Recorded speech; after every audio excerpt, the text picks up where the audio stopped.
My name is Enrique Mendizabal, and I work for the Overseas Development Institute. The Rapid group is a group within the ODI. It focuses on the interface between research and policy, and it works both inside ODI, trying to get ODI to improve its communication, but also outside ODI, working with its partners and clients, trying to get them to use evidence more effectively to influence policy processes across the world. I am a believer that people are good at research and that people are good at communications, and just a few of them are in between, and that's fine. We should be working in teams rather than individuals doing everything.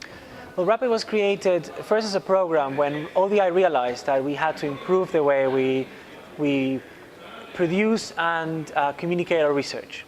We were finding that across the world research wasn't necessarily being used, even though it was being produced, and we need to understand better how research is used by policymakers. It's difficult to use evidence because of speed. As a researcher, your research process takes a while. You can't just come up with the solutions, and policymakers need solutions really fast. Superficiality, because they work over a variety of subjects. They can't get deep into any particular issue at any time. They have to kind of have the information that is necessary for them to decide things now. That's why they have assistants and advisors.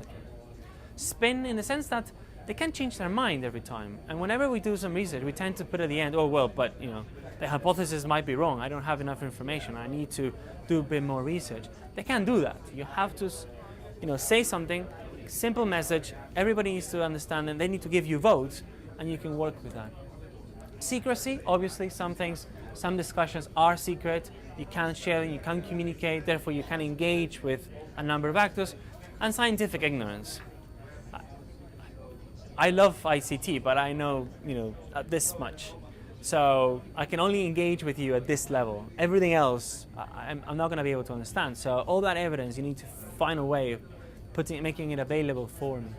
Well, I think some successes internally is that ODI now has a communication department, that it is strategic about its communications, and that it works with a number of audiences with different products. But also, I think most significantly is work with NGOs and think tanks across the developing world, where we help them develop their own programs that incorporate policy and make research more relevant. If you're trying to bring about change based on evidence, then you need to understand also the nature of that evidence. And not just, like I said, the results or what the evidence says, but how it's presented, how it's been developed, how that might respond to other actors. And the other point is you need to understand your links and your connections, your networks to other actors, and how you might get to those targets you have. We try to evaluate by keeping a close record of those interactions we have with our key stakeholders, both internally and externally, and track those changes in our relationship, but also changes in how they work and how they engage with their own audiences and how they use research in their own work.